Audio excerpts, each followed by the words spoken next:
53. E por que imaginar seria algo tão grave?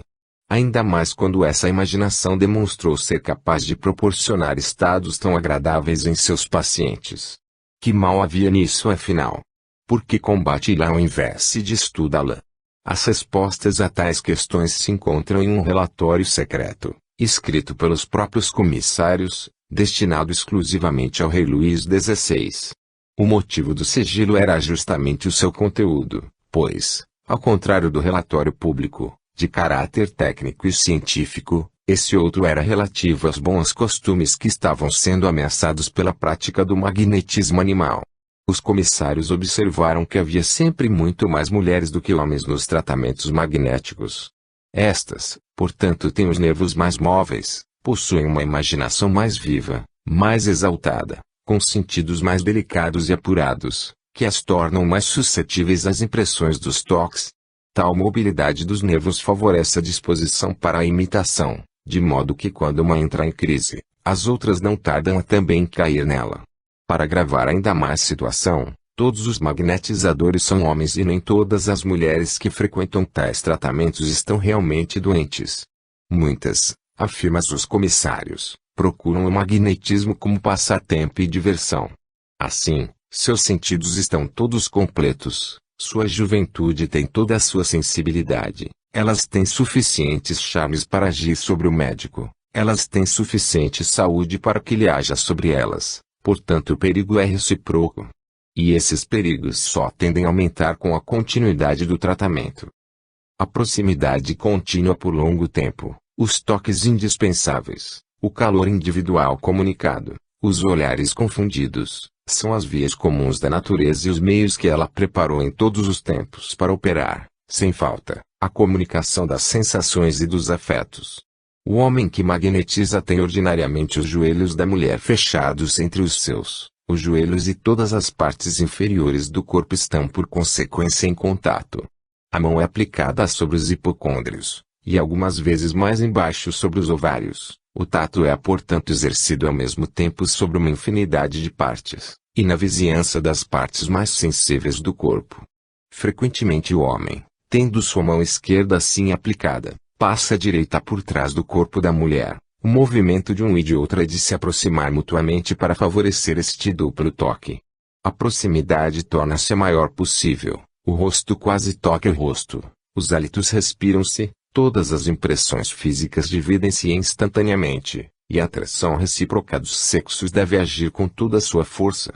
Não é extraordinário que os sentidos acendam a imaginação, que age ao mesmo tempo, espalha uma certa desordem por toda a máquina. Ela surpreende o juízo, ela afasta a atenção, as mulheres não podem dar-se conta do que sentem, elas ignoram o estado em que estão. Rapport secret sur le mesmérisme, rédige par Bailly, 1784. In Barberis, 1992, página 259 a 260. Elas podem até ignorar seu estado, mas não escondem sua satisfação, pois segundo os próprios comissários, após o tratamento, as mulheres pareciam se sentir melhores e mais dispostas, sem apresentar qualquer traço de incômodo, e ávidas por experimentar os poderosos, e prazerosos, efeitos do fluido magnético novamente. O tratamento magnético não pode ser senão perigoso para os costumes. Propondo-se curar as doenças que exigem um longo tratamento, excita-se emoções agradáveis e queridas, emoções das quais se sente falta, que se procura reencontrar, porque elas têm um charme natural para nós, e que fisicamente contribuem para nossa felicidade, mas moralmente elas não são menos condenáveis, e elas são tanto mais perigosas pois é fácil adquirir o doce hábito. Ibidem, página 261. O relatório secretamente dirigido ao rei é encerrado com o alerta de que as crises e convulsões provocadas pelo magnetismo, em função dos prazeres que despertam, possam tornar-se habituais, corriqueiras, espalhando-se como uma verdadeira epidemia pelas cidades, contaminando, inclusive, as gerações futuras, tendo, portanto, graves consequências para a moral e os bons costumes. Dessa forma, a subversão mais grave, o verdadeiro perigo, não estava na transgressão episódica, mas na modificação da regra Caseto, 2001, página 106. Tornar uma eventual relação médico-paciente, de possível caráter erótico, ou imaginada enquanto tal, em uma fonte contínua de prazer e satisfação era o grande temor dos comissários. O magnetismo animal também seria temido por outras razões, de natureza política, as quais abordaremos em breve. Antes, porém, para encerrar a apresentação dos relatórios elaborados pelas comissões científicas, precisamos dar ouvidos a Jussieu, o único dissidente entre os membros de ambas as comissões. A ciência segundo Antoine de Jussieu. Logo no início das observações, o médico, botânico e diretor do Jardim do Rei, atual Jardim das Plantas de Paris, Antoine Laurent de Jussieu, contrariando os demais comissários, decide permanecer acompanhando as práticas realizadas na sala de tratamentos de Charles Deslon.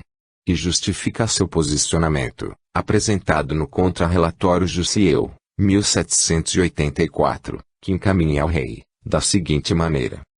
Não seria mais conveniente estabelecer como primeiro lugar de observações a sala de tratamento, onde se pode ver muito, conhecer sucessivamente todos os detalhes dos procedimentos, apreender todas as nuances passageiras e as contrariedades das sensações e de seus resultados, em uma palavra, notar todos os efeitos que teriam o mérito de ser verificados metodicamente. Este primeiro exame deveria ser seguido de experiências isoladas, autênticas e repetidas diversas vezes, próprias a constatar os principais fatos observados precedentemente. Este andamento pareceu-me o melhor. Eu frequentei os salões de M. Deslon. Para evitar ilusão, eu quis ver muito, e operar frequentemente eu mesmo, e ainda que ocupado ao mesmo tempo por trabalhos mais agradáveis e com funções públicas, eu dediquei-lhe um tempo considerável. Jussieu Apoio de Cazeto, 2001, página 110. Tem-se, assim, duas claras e distintas concepções de ciência ou, se quisermos seguir Chertok-Stengers, 1990, página 28, dois usos e entendimentos opostos da razão. O primeiro deles, representado pela quase totalidade dos membros da comissão, via no excesso de coisas, na multiplicidade de efeitos ou, numa palavra, na enorme quantidade de parasitas produzidos no espaço terapêutico de Deslon, um sério obstáculo ao exame científico do magnetismo animal. O segundo, por sua vez, segue suas observações na sala de tratamento porque é ali que se pode ver muito, perceber todos os detalhes, nuances e misturas, sentir e analisar os diferentes efeitos produzidos, em resumo, ver e compreender o fato além do que se vê e compreende comumente. E não se tratava apenas de observar, eu quis ver muito, diz ele, mas também de participar ativamente do processo e, quis, operar frequentemente eu mesmo, acrescenta, como um meio para aprender os mecanismos, as técnicas e as especificidades do tratamento magnético. Para Jussieu, que preferia conviver com as plantas em seus jardins do que examiná-las no laboratório, não fazia muito sentido observar o fluido magnético isolado de seu ambiente natural, delimitado e congelado em um espaço artificialmente produzido pelos cientistas ou, em suma, separado da própria vida. Dito de outra forma, enquanto os comissários desejam controlar a natureza, submetê-la ao seu domínio, eliminando suas impurezas, caçando seus parasitas, visando com isso encontrar os fatos, não é à toa que Lavoisier, em seu Traité élémentaire de chimie, 1789, solicita que nos despojemos de tudo o que sabemos e fiquemos apenas com os fatos por ele apresentados e purificados. Jussieu quer aprender a ver e aprender, quer estar junto, e não isolado, acompanhando todo o processo e conhecendo o magnetismo em seus próprios termos. Cf. Cazeto, 2001, página 110. Levar o fluido magnético para um ambiente controlado, purificado, definido a priori pelo cientista, implica em tornar os corpos humanos, suscetíveis à ação do fluido, em corpos passivos, sem memória, sem vontade, sem desejo, sem imaginação, sem vida. Os corpos, para dizer a verdade, não deviam ser afetados pelos preconceitos, pelas ilusões e pela imaginação, que Lavoisier definira como obstáculos ao método. Por isso é que o conjunto das pesquisas conduzidas pelos comissários a propósito do magnetismo animal teve por fio condutor a tentativa de separar a imaginação da eventual ação do fluido, isto é, de pôr em cena corpos abstratos, privados dos meios que permitem aos corpos vivos dar sentido àquilo que vivem, no intuito de fazer deles testemunhas fiéis de uma ação que deveriam sofrer passivamente. Chertok Stenges, 1990, página 33. Jussieu, ao contrário, estava interessado nos corpos vivos, nos corpos que são animados e afetados por forças desconhecidas, corpos que imaginam, que sentem, que se afetam, que se curam. Assim, sem criar um ambiente experimental especial e controlado, Jussieu apresenta o caso de uma mulher cega, por conta de uma catarata em ambos os olhos, que se agitava e se inquietava no exato momento em que ele, magnetizando a distância, apontava uma vara na direção do estômago da paciente. Tal agitação e inquietude cessavam quando ele interrompia a magnetização. Ele repete a mesma técnica, o mesmo movimento, em outros pacientes adequadamente vendados e, em suas palavras, estranhamente sensíveis aos supostos efeitos do magnetismo, chegando a resultados semelhantes aos encontrados com a senhora cega. Diante de tais acontecimentos, Jussieu, Apudzeg, 1956, página 88, concebe a possível e até provável existência de um agente transmissível por um indivíduo sobre outro e podendo, às vezes, exercer sobre este último uma influência visível. No entanto, ele reconhece não saber dizer de que natureza é essa tal força, cabendo à ciência o papel de investigá-la. Tão misteriosa quanto a própria vida, tal força, sugere ele, pode bem ser o princípio vital ou ativo responsável por colocar nossos corpos em movimento. O calor analisado por Lavoisier e a eletricidade descoberta por Franklin, ambos membros das comissões, seriam, para Jussieu, variações desse único princípio ativo que nos corpos vivos poderia ser chamado de calor animal. Tal calor se difunde de maneira uniforme pelos seres vivos, variando em sua quantidade e distribuição corporal interna conforme cada organismo, sendo impelido para fora por uns, e atraído ou avidamente reabsorvido por outros. Jussieu Chertok Stenges, 1990, página 43. E, mais importante, a própria imaginação será entendida por Jussieu como a forma pela qual o princípio ativo ou calor animal se movimenta pelo corpo, atravessando suas partes e órgãos, conectando os diferentes corpos, num permanente fluxo de atração e repulsão.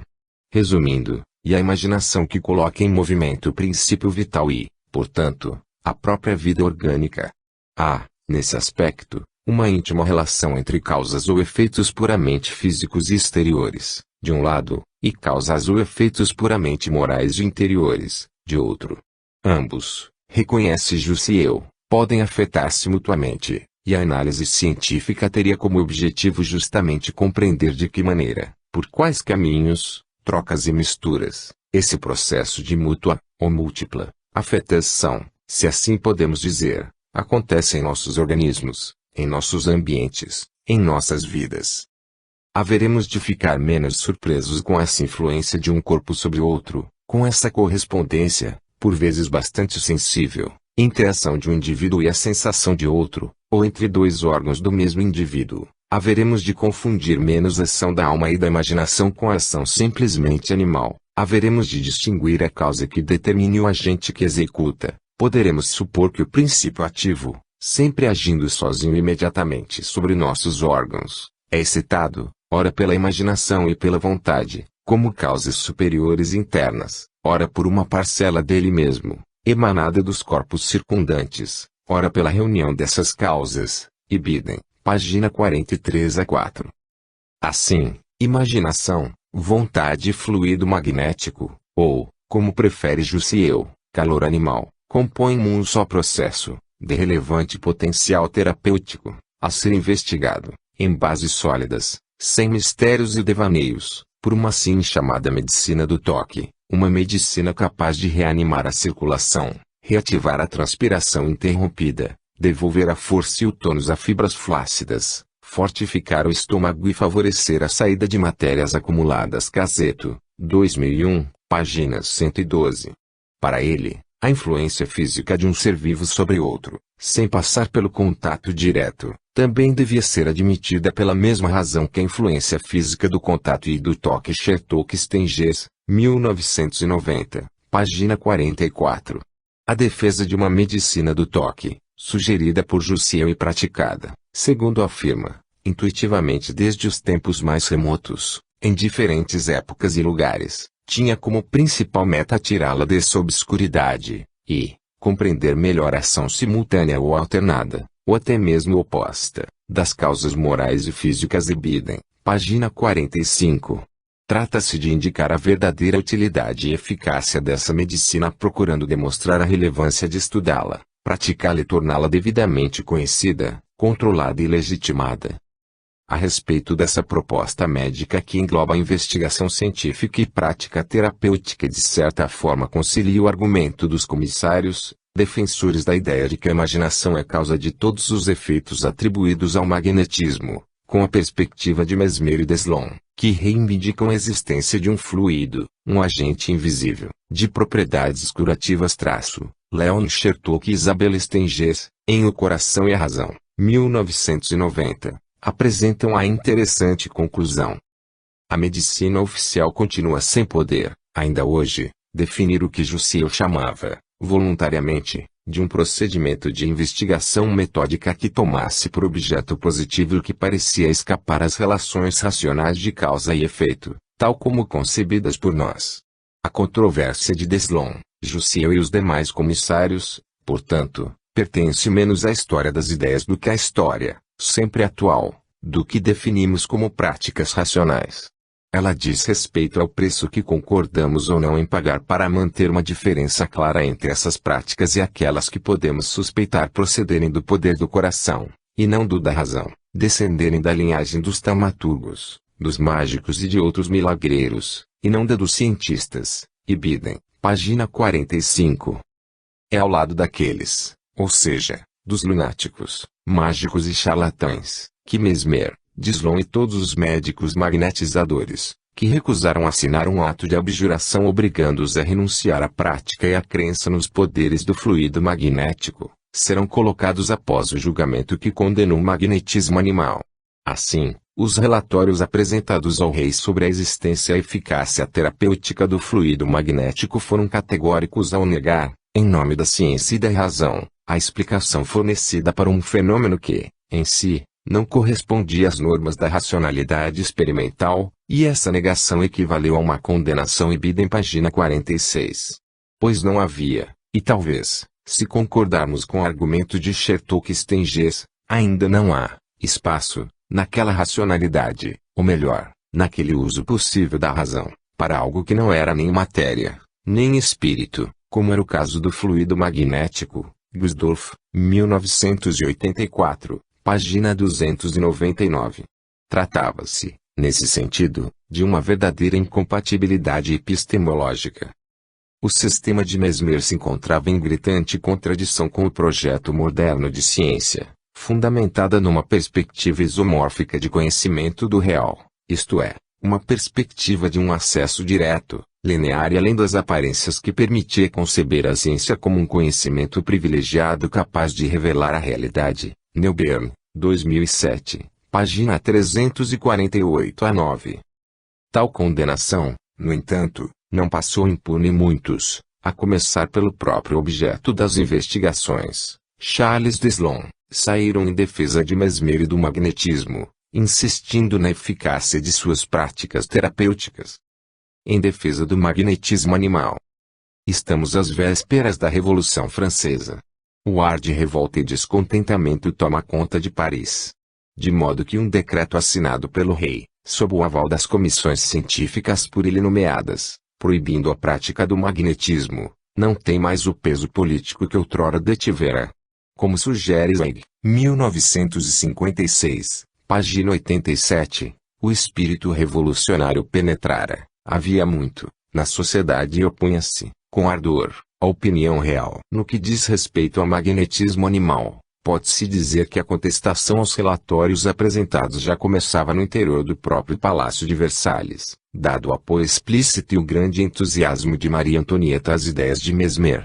E ela não era a única a defender os poderes do fluido magnético, pois representantes da alta nobreza, escritores, advogados, médicos, negociantes, de toda a França, escreveram e divulgaram cartas de agradecimento a Mesmer, com descrições das curas realizadas por ele, e também com acusações dirigidas aos comissários responsáveis pelos pareceres negativos. J. B. Bomineroy, do Colégio Cirúrgico de Lyon, pergunta energicamente se esses senhores da academia têm algum melhor tratamento a propor. E escreve, como lutam contra as doenças nervosas, essas doenças ainda hoje completamente ignoradas. Ordenam banhos quentes e frios, remédios calmantes ou excitantes, e nenhum desses miseráveis paliativos obteve até aqui efeitos tão espantosos, como o método psicoterapêutico de Mesmer. Em Dotes d'un Provincial, um anônimo acusa a academia de não ter abordado o fundo do problema, por orgulho e tacanhez de espírito. E diz, não basta, meus senhores, que o vosso espírito se eleve sobre os preconceitos do século. É preciso também esquecer o interesse da vossa própria classe, por amor do bem-estar geral. Um advogado declara profeticamente, o Sr. Mesmer construiu um grande sistema baseado nas suas descobertas. Esse sistema é talvez tão mau como todos os antecedentes, pois é sempre perigoso voltar às causas primárias.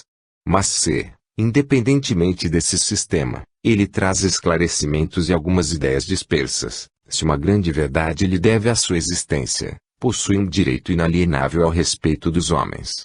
É nesse sentido que, mais tarde, será apreciado, sem que todas as comissões e todos os governos do mundo possam tirar-lhe o mérito e Biden. Página 87 a 8. Charles Deslon, em sua defesa, respondendo aos comissários, apresenta um texto, Deslon, 1784, avalizadas por 111 pacientes, com relatos dos efeitos sentidos durante o tratamento a que foram submetidos, dos quais 53 teriam sido curados de suas enfermidades. 52 teriam seus sintomas de alguma forma amenizados ou aliviados e 6 disseram não ter percebido nenhuma melhora significativa. Ele também fará críticas pontuais a algumas informações contidas nos relatórios. Além da já referida desaprovação ao uso vago e impreciso da categoria imaginação, ele lamentará as graves omissões feitas em relação aos efeitos supostamente sentidos por um dos comissários quando este se encontrava diante do baquete da barra de ferro magnetizada e, sem ter sido tocado por ninguém, sente um forte calor, inicialmente na região do estômago, depois sobre todo o corpo, ao qual se seguiu uma vontade de vomitar e uma disposição para desmaiar, que se livrou apenas quando abandonou o ferro que segurava. Deslon, 1784. Página 11. Também relembra os relatos de pacientes que estavam vendados e sentiram os efeitos do magnetismo exatamente no momento em que eram magnetizados. Pacientes esses, sugere Deslon, que poderiam ter sido perfeitamente entrevistados pelos comissários. Ironiza a definição dada pelo relatório da segunda comissão que descreve o magnetismo como a arte de provocar convulsões, algo que, segundo afirma, distorce completamente a realidade dos tratamentos magnéticos, já que era apenas uma ínfima minoria que apresentava essas crises. De 500 pacientes tratados em 3 anos, no máximo 20, diz ele, sentiram tais convulsões. A ênfase na ação contínua e prolongada do tratamento magnético também foi algo desprezado pelas comissões. Finalmente, e esse talvez seja o ponto mais importante de toda a sua crítica, Deslon chama a atenção para a inadequação do raciocínio experimental para analisar um tratamento médico como o magnetismo animal. Caseto, 2001, páginas 113. Aqui temos mais uma vez à nossa frente um exemplo da incompatibilidade epistemológica dos diferentes usos e entendimentos da razão já comentados. São maneiras distintas de compreender e relacionar a investigação científica com a prática médica. Em medicina, esclarece ele, Deslon, o que vale não é o efeito universal, mas o efeito mais comum. Outros remédios, todos eles dentre os utilizados há bom tempo, também falham ou, em certas pessoas, provocam mesmo efeitos contrários. Por que, então, desqualificar um deles que não mostra uma eficácia infalível? A lógica da medicina, parece dizer este médico do Irmão do Rei, é muito diferente da lógica experimental utilizada pelos comissários, e Biden, páginas 113 a 4. São 2 modos de conhecer e produzir um conhecimento sobre o mundo. Um baseado numa razão que via na imaginação e na subjetividade poderosos instrumentos terapêuticos e, portanto, dignos de investigação científica, e outro que as consideravam um terreno proibido, interditado, perigoso, repleto de irracionalidades, ilusões e misticismos altamente prejudiciais aos avanços da ciência. Vale notar que a hipótese de objeto em questão exigir outro tipo de metodologia, com outros critérios de análise, era algo impensável para os membros das comissões científicas.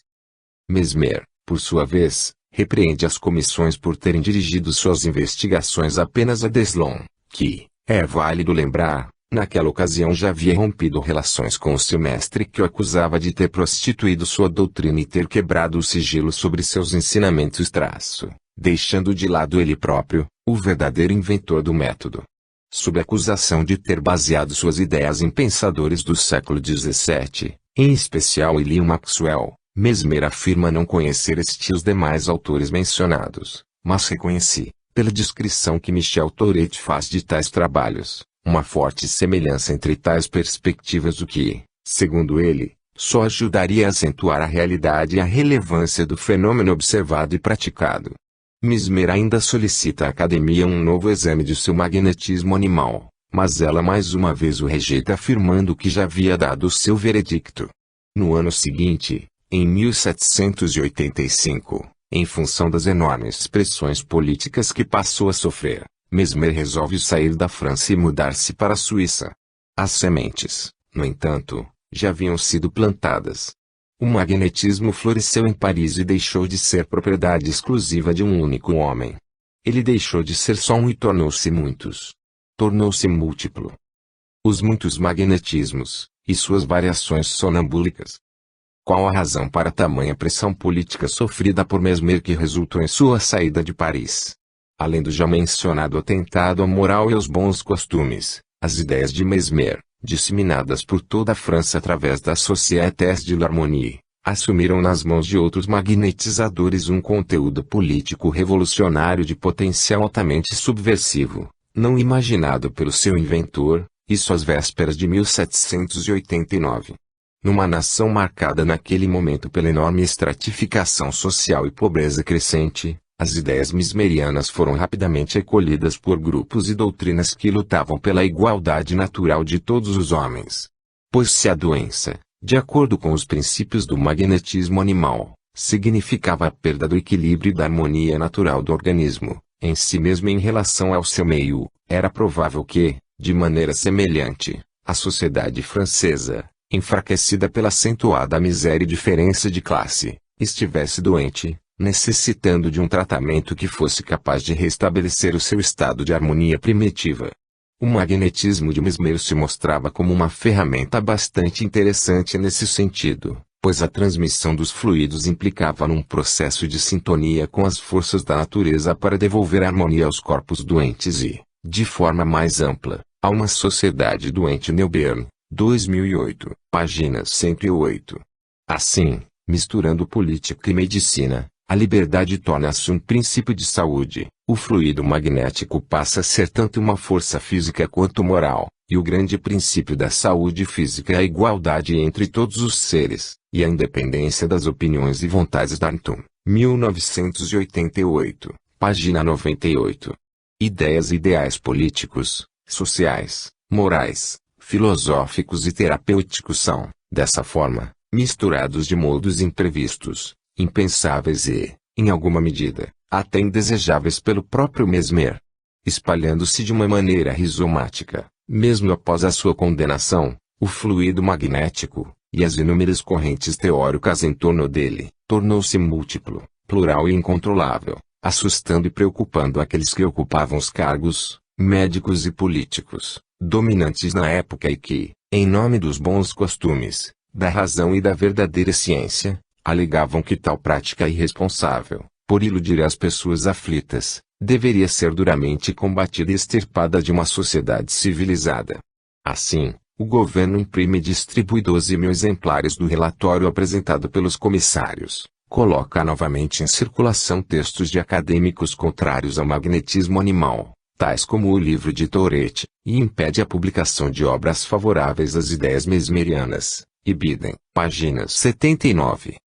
Outro aspecto subversivo da terapêutica de Mesmer, mas agora de natureza epistemológica, que também incomodava os grupos dominantes, sobretudo aqueles ligados às academias e sociedades de medicina, é a indistinção fundamental entre sujeito e objeto, terapeuta e paciente, na medida em que ambos estão intimamente ligados, seja por laços fluídicos ou magnéticos, seja pelos princípios metodológicos e epistemológicos relacionados à atividade clínica.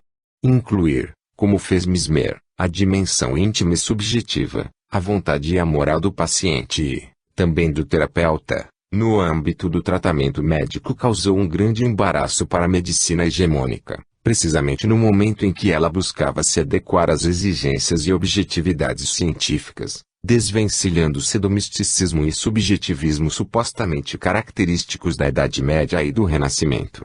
A cura, para Mesmer, é propiciada pela interação salutar entre médico e paciente, ambos afetando e sendo afetados pela contínua troca fluídica e magnética que envolve os seres vivos. A partir disso, uma série de outros componentes, ligados à intersubjetividade, deverão ser levados em conta na produção do conhecimento médico e do tratamento terapêutico. O fato dos seres humanos possuírem e emanarem naturalmente esse fluido magnético faz com que todos sejam autocuradores em potencial, permitindo que cada um seja o médico de si mesmo.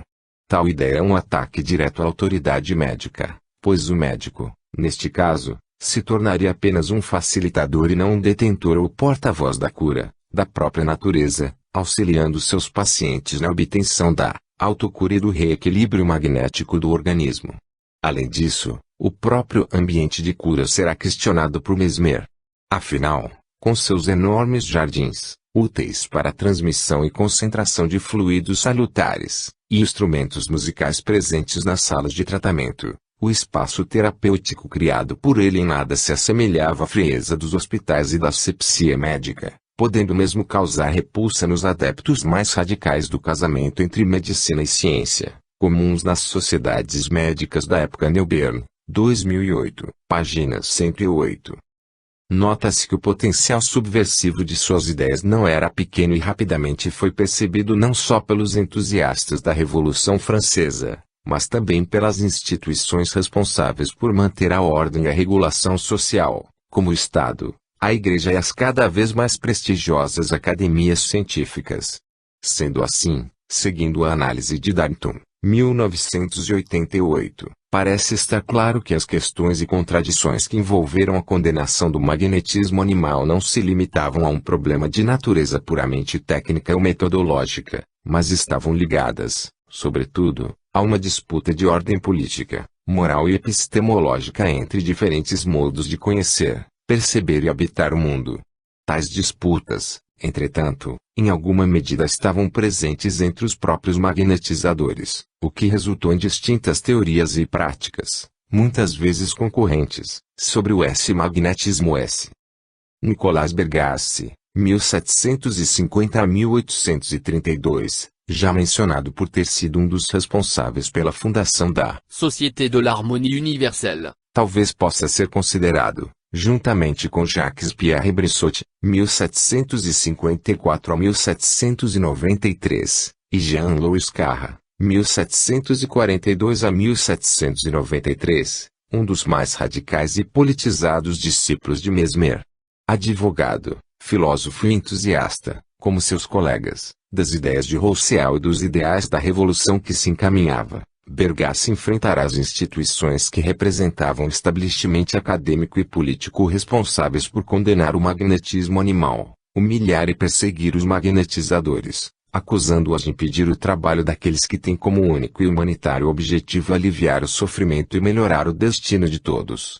Criticando a aliança do governo com as academias de ciência para manter a ordem estabelecida, Bergasse, Apu Darnton, 1988, página 78, afirmará que o corpo dos médicos é um corpo político, cujo destino está ligado ao do Estado. Assim, na ordem social, são-nos absolutamente necessárias doenças, drogas e leis, e os distribuidores das drogas e doenças têm talvez a mesma influência sobre os hábitos de uma nação que os depositários das leis. Valendo-se de seu conhecimento jurídico, Bergasse, e Biden, páginas 79, Escreverá uma carta ao parlamento francês alegando que o relatório apresentado pelas comissões científicas a pedido do rei violaria as regras básicas da justiça, da moral e dos primeiros princípios do direito natural. No mesmo documento ele requererá uma nova investigação honesta do magnetismo e exigirá, de maneira categórica, a destruição desta ciência fatal, a mais antiga superstição do universo, desta medicina tirânica que, apoderando-se do homem desde o berço, pesa sobre ele como um preconceito religioso e bidem.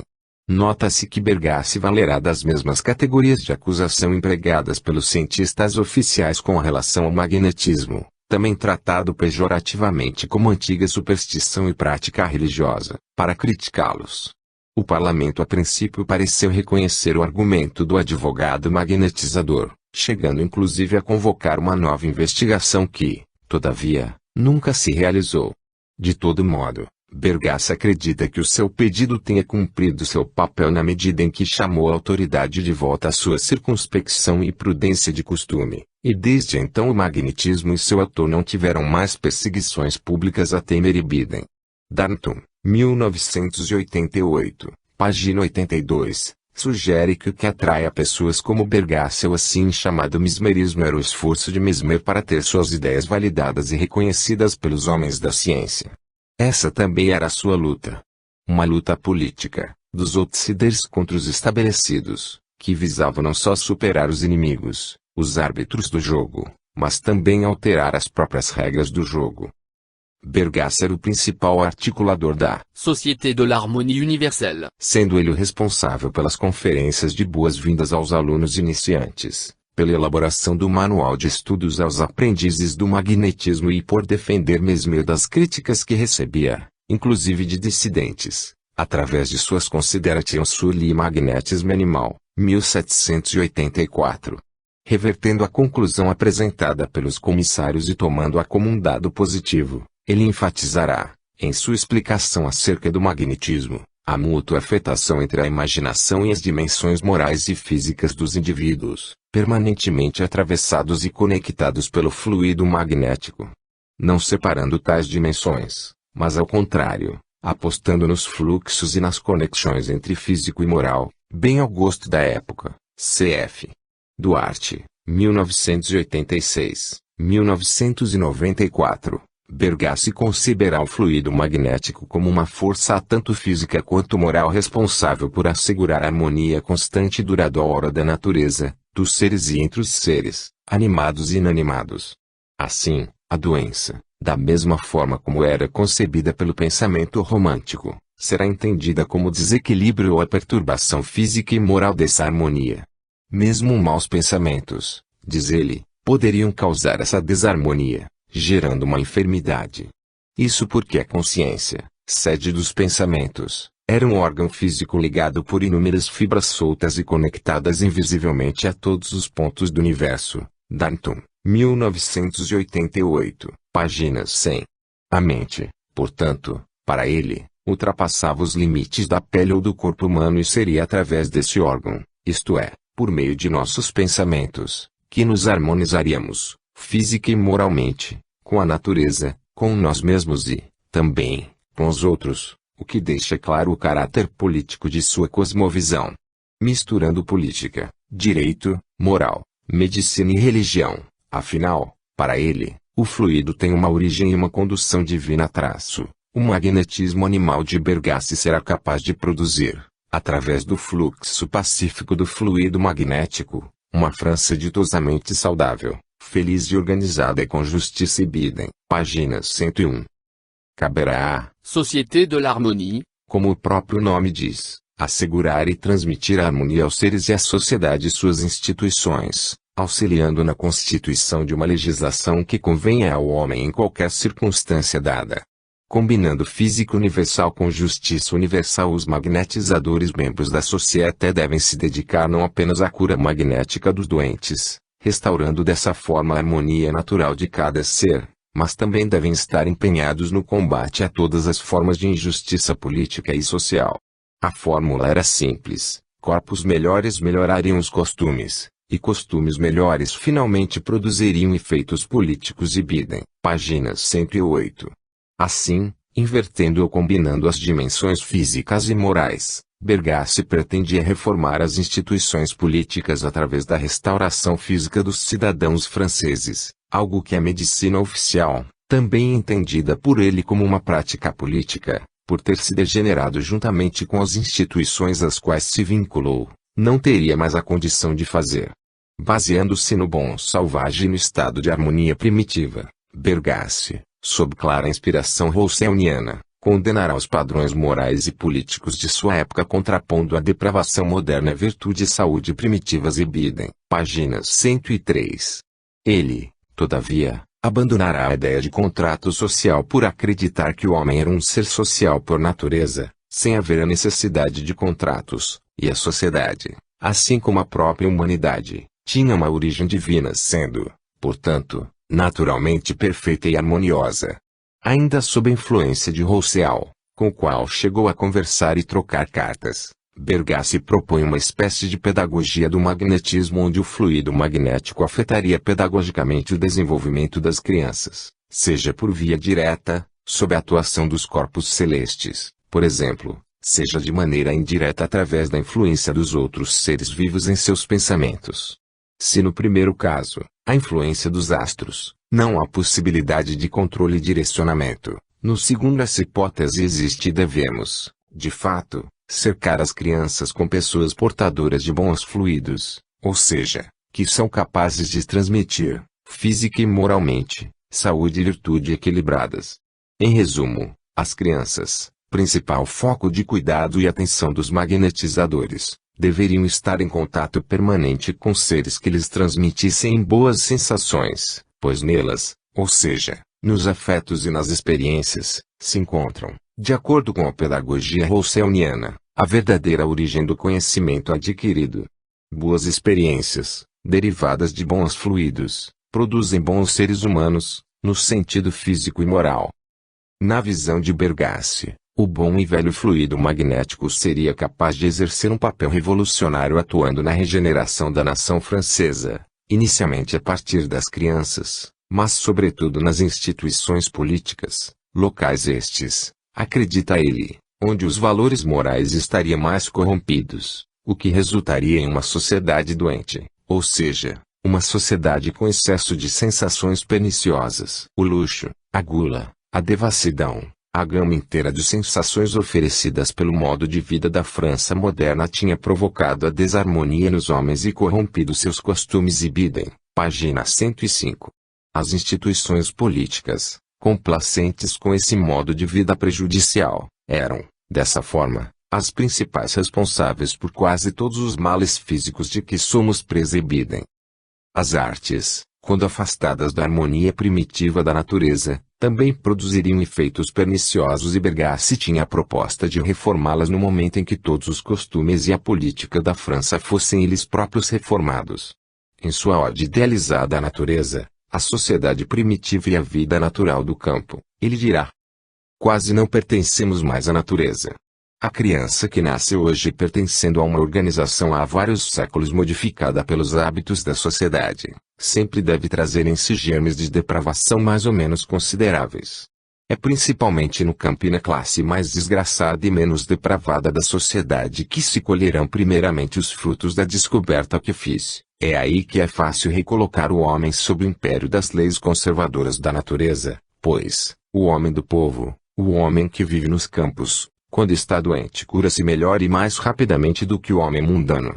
Em harmonia consigo mesmo, com tudo que o cerca, ele, o homem do campo, se desenvolve na natureza, se pode empregar este termo, e é o único termo que aqui se pode empregar, como arbusto que lança fibras vigorosas num solo fecundo e explorável. Bergasse Darnton, 1988, páginas 106.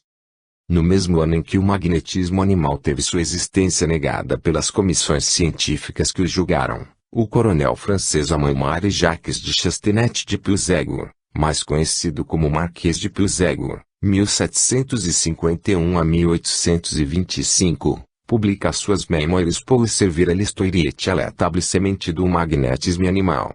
Discípulo, como Bergasse, e assistente pessoal de Mesmer, Puigdemont tornara-se membro da Société de l'Harmonie Universelle. em 1782, seguindo o interesse de seu irmão pelo magnetismo. Mesmo sem ter formação médica, ele aprende as técnicas da terapêutica magnética com Mesmer e começa a tratar soldados combatentes de guerra e principalmente camponeses que viviam próximos ao seu castelo, em Buzancy, na região norte da França. Um de seus primeiros pacientes é um de seus empregados, o jovem camponês Victor Hasse, acometido de uma afecção respiratória que o deixara na cama por 4 dias. Testando as técnicas que aprendera, Puigdemont consegue rapidamente magnetizar Victor que, ao contrário dos estremecimentos, convulsões e crises recorrentes no tratamento magnético, entra em um tranquilo e profundo estado de sono. Puigdemont tenta em vão acordar o rapaz. Grita, chacoalha e nada. Resolve, então, pedir ao jovem que se levante e caminhe. Victor, de olhos fechados, atende ao seu pedido. Puigdemont começa, em seguida, a fazer algumas perguntas ao rapaz que as responde com uma inteligência e desenvoltura que não lhe era habitual. Ele pede a Victor que adivinhe a canção que tinha em mente naquele momento e o rapaz prontamente começa a cantá-la. Também procura dar ordens ao rapaz para que as cumpra após acordar e assim ele o faz.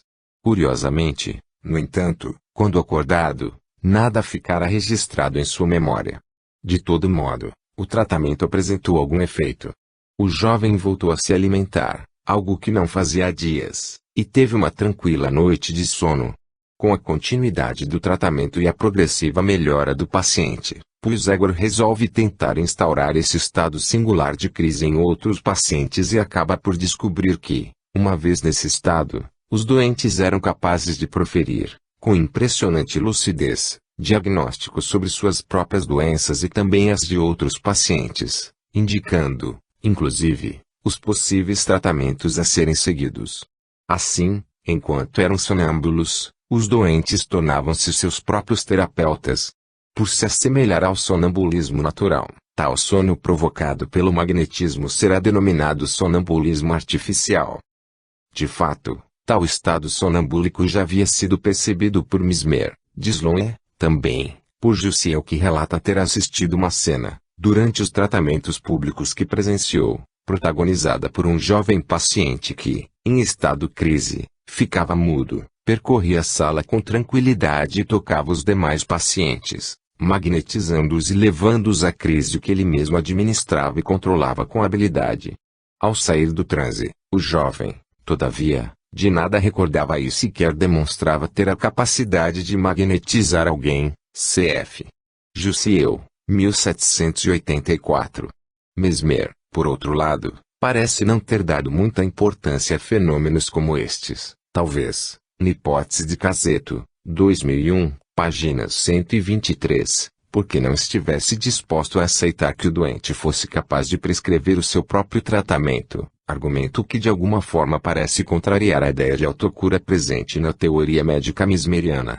Outra hipótese, apresentada por Haussky, 1977, a meu ver mais exata, enfatiza a tendência de Mesmer em centralizar seu foco no corpo e na fisicalidade, mesmo que invisível, do fluido magnético, em detrimento de uma atenção à palavra pronunciada pelo paciente, tal como faz Puigdemont.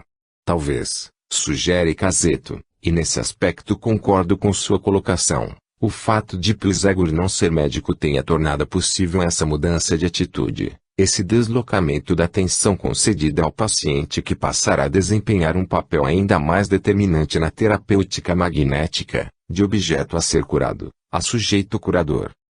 Insistindo nas diferenças entre as abordagens terapêuticas de Mesmer e Puigdemont, Cazeto, 2001, página 123, aponta que a concepção de Puigdemont sobre a universalidade da capacidade de magnetizar, ou seja, sobre a possibilidade de que qualquer pessoa, seja médico ou não, seja homem ou mulher, pudesse ser capaz de tratar alguém através de seu próprio magnetismo, contraria, segundo o autor, a perspectiva de Mesmer que entende o magnetismo como instrumento especial, a ser divulgado de maneira restrita, e praticado apenas por aqueles que estivessem verdadeiramente preparados para utilizá-lo. Ora, não vejo em que medida a ideia de Puigdemont contradiz a prerrogativa de Mesmer, pois dizer que qualquer pessoa possa ser magnetizadora não exclui o fato de que se trata de um instrumento ou uma técnica especial que exige preparo e dedicação. Afinal, o próprio Puisegor, 1784, afirma que a habilidade para magnetizar, além de não se distribuir da mesma maneira em todos os indivíduos, depende fundamentalmente da vontade e do esforço pessoal. Entretanto, e aí sim paradoxalmente, em seus últimos escritos Puisegor defenderá que a prática da magnetização seja uma prerrogativa dos médicos, sugerindo que estes estariam mais preparados para cuidar dos doentes, especialmente os não sonâmbulos. Mesmer, curiosamente, não pensava dessa forma e não via problema nisso. Ao contrário, vários de seus discípulos iniciados no magnetismo, como Puisegor e Bergasse, não eram médicos. A grande diferença, no entanto, que transforma de fato o magnetismo animal em outra coisa ou em outro magnetismo, é, em primeiro lugar, a ênfase que Puisegor atribui à vontade, entendendo-a como princípio motor, o verdadeiro agente, da cura magnética. Crer e querer, estas seriam suas palavras-chave para definir o magnetismo. Se o médico pensa, por exemplo, que é a ação da eletricidade que produzirá uma catalepsia, ou seu fluido magnético que aliviará uma determinada enfermidade, isso pouco importa. A cura, para Puisegor, dependerá, acima de tudo, da vontade e disposição do magnetizador em acreditar e desejar que ela aconteça. Assim, seguindo esse ponto de vista, a hipótese que advoga a centralidade de um fluido, de uma substância, responsável pela cura, será pouco a pouco deixada de lado, dando lugar, a contragosto de Mesmer, a uma explicação de natureza, digamos, mais mental ou psíquica, tal como, inclusive, fizeram os comissários que analisaram o magnetismo animal. No entanto, ao contrário destes últimos, Puisegor não reconhecerá na imaginação dos doentes a principal causa das curas ou dos fenômenos ocorridos ao redor do baquete. Se os doentes imaginam ou não era algo secundário, pois o fundamental é que o magnetizador, este sim, imagine, creia e queira realizar a cura. Apesar disso, Puisegor, Apud Deleuze, 1813, página 29, reconhece certa eficácia simbólica presente na ideia de fluido, afirmando que ela poderia ser um útil instrumento para canalizar a atenção naquilo que de fato seria o essencial, isto é, a vontade do magnetizador. Em segundo lugar, mas não menos importante, outra grande diferença que consistiria na principal inovação de Puisegor em relação ao magnetismo animal pensado e praticado por Mesmer, é a caracterização da crise como sendo um estado de sono, algo distante das convulsões violentas encontradas no tratamento de Mesmer.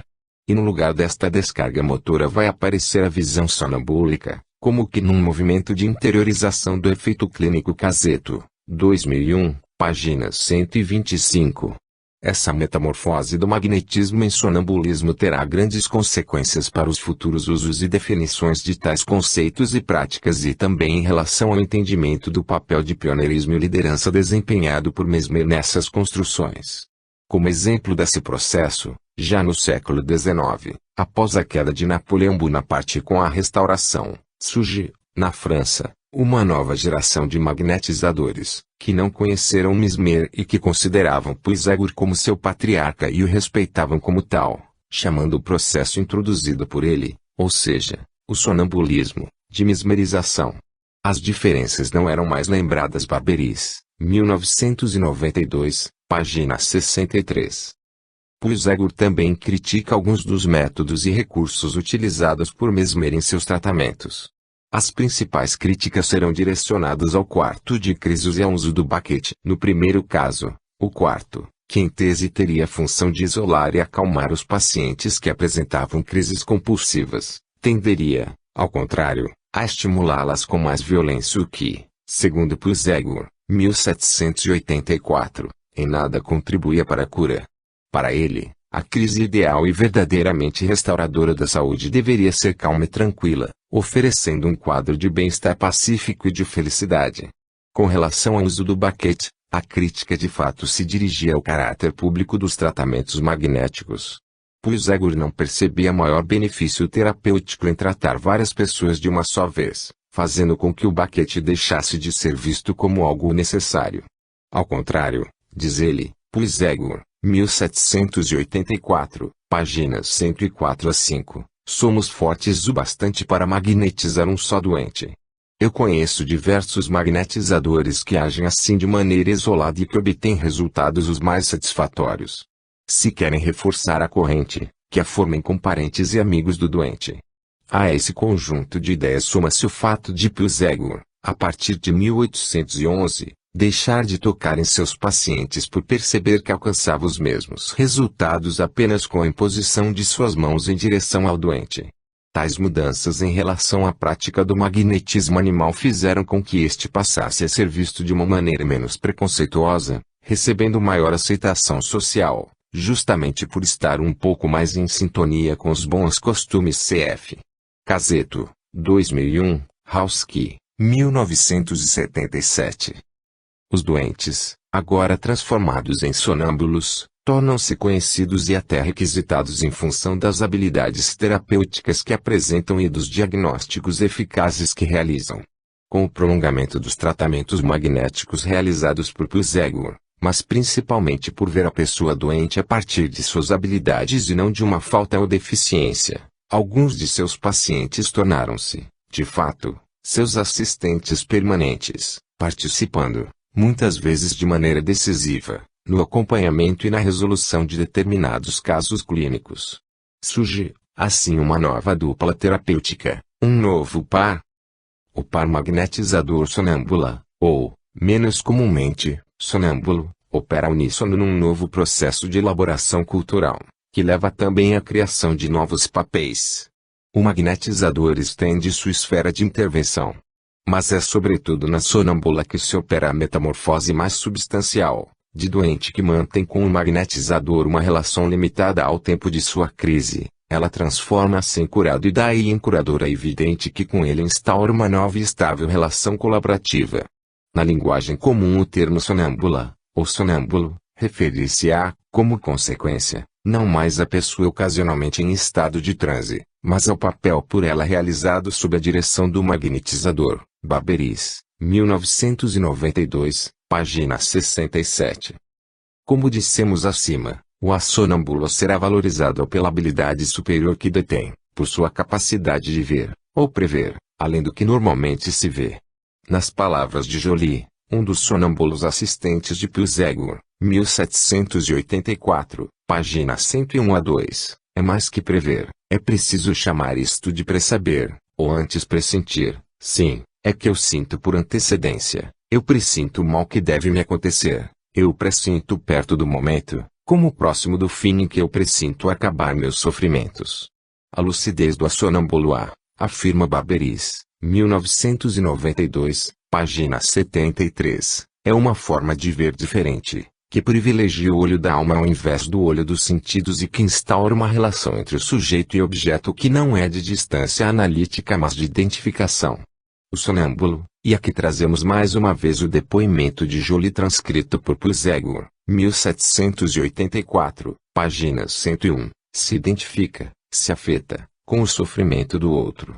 Ele, de alguma maneira, participa de sua doença e essa participação, no sentido que Levi Brulot, 1922, dá ao termo, é o que assegura o conhecimento incorporado, sobre o outro e a sua doença. É uma verdadeira sensação que eu experimento no lugar correspondente à parte que sofre naquele que eu toco. Minha mão vai naturalmente se colocar no local de seu problema, e eu não posso me enganar tanto quanto não poderia se fosse pôr a mão no lugar onde sofresse eu mesmo. Assim, em suas variações sonambúlicas, o magnetismo animal desenvolver-se-á das mais diversas formas na França e na Alemanha, chegando a outros países da Europa rapidamente e conhecendo o auge de sua popularidade por volta de 1850. A lucidez foi aumentando gradualmente seus atributos. O sonâmbulo não apenas curava a si mesmo e aos outros, mas previa o futuro e recebia pensamentos transmitidos por via mental. O sonambulismo será perfeccionado e obterá o máximo de notoriedade por obra de Deleuze, seu teorizador, e do Abade Faria, um sacerdote português que afirmava vir da Índia. Surgem querelas entre fluidistas e animistas, os que ainda acreditavam no fluido de Mesmer e os que achavam que tudo resultava da influência psíquica do magnetizador, entre eles o Abade Faria. Há ainda uma corrente intermediária que sustentava a existência de um fluido, porém dirigido pela vontade do magnetizador. Fazemos notar que, mesmo quando se negava a existência de um fluido físico, a vontade do magnetizador agia de forma fluídica.